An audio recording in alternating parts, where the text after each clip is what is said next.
성경에서 말하는 죄의 종류와 정의, 그리고 개념 이해하기. 첫 번째, 왜 죄를 먼저 이해해야 할까? 여러분, 성경을 읽다 보면 가장 많이 나오는 단어 중 하나가 바로 죄입니다.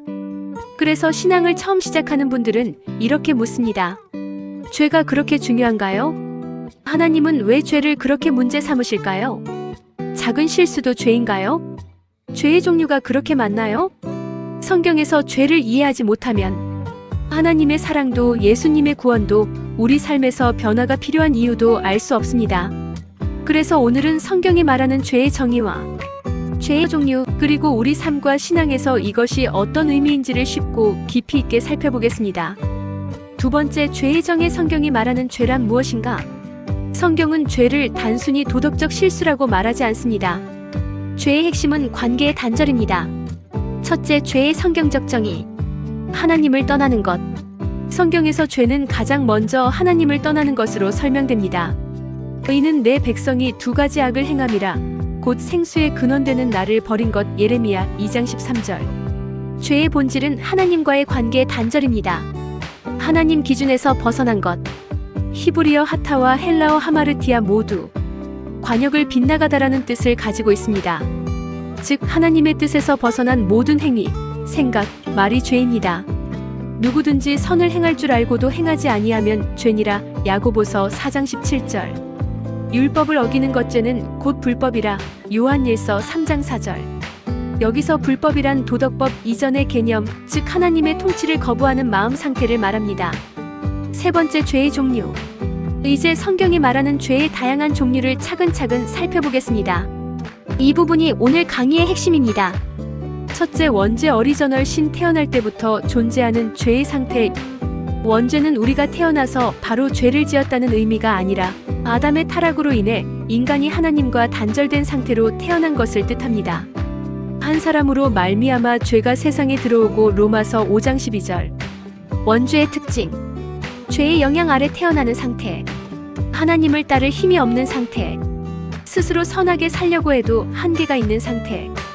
바울은 이것을 이렇게 표현합니다. 원함은 내게 있으나 선을 행하는 것은 없노라.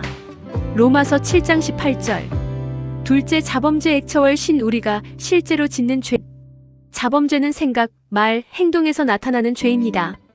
말로 짓는 죄. 혀는 곧 불이요 불의의 세계라. 혀는 우리 지체 중에서 온몸을 더럽히고 삶의 수레바퀴를 불사르나니 그 사르는 것이 지옥 불에서 나느니라. 야고보서 3장 6절. 생각으로 짓는 죄.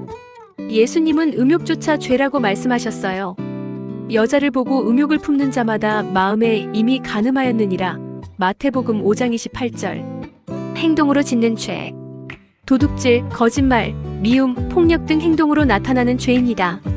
셋째, 의도적인 죄. 고의적 죄 vs 실수로 짓는 죄. 무의식적 죄. 성경은 죄를 의도성에 따라 구분합니다. 의도적인 죄. 고의로 알고도 짓는 죄. 하나님의 말씀을 거부하는 태도.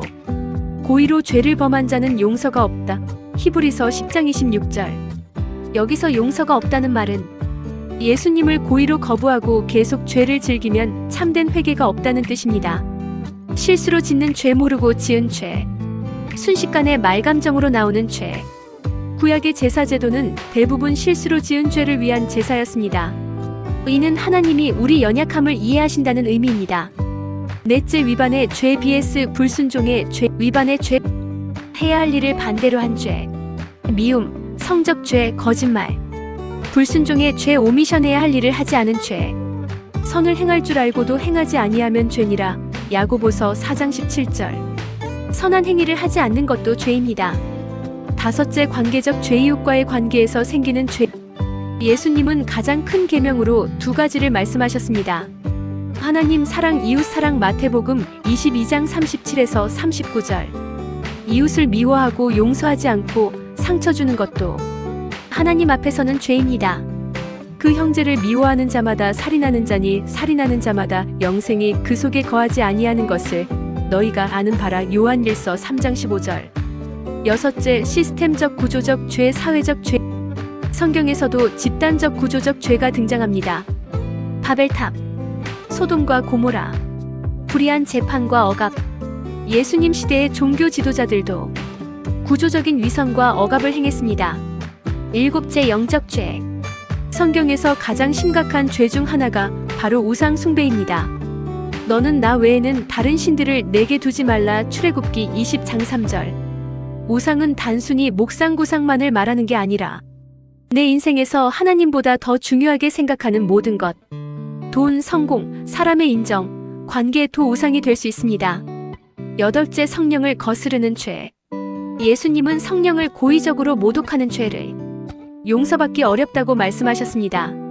성령을 모독하는 것은 사하심을 받지 못하겠고 마태복음 12장 32절. 예수님의 구원을 끝까지 고의적으로 거부하는 태도를 가리킵니다.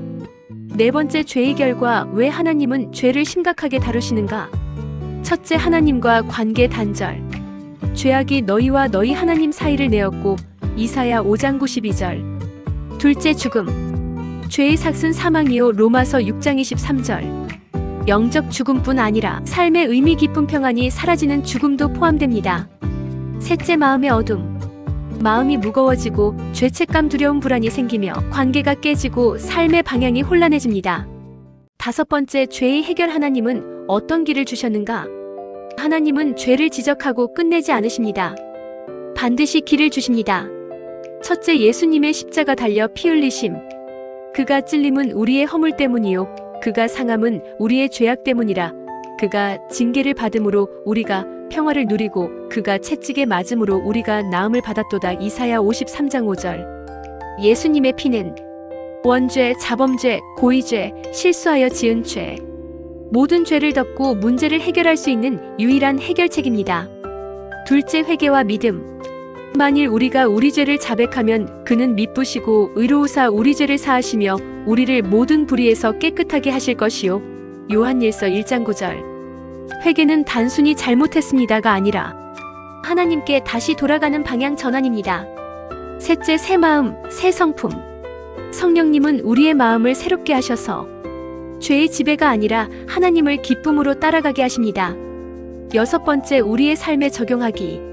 첫째, 죄를 인정하는 용기. 죄를 인정하는 사람만 변화를 경험합니다. 둘째, 죄책감은 버리고 하나님께 나아가는 마음을 붙들라. 죄책감은 우리를 멀어지게 하지만 회개는 우리를 하나님께 더 가까이 가게 합니다. 셋째, 죄를 다루는 삶의 습관 만들기. 하루 한 번 양심 점검.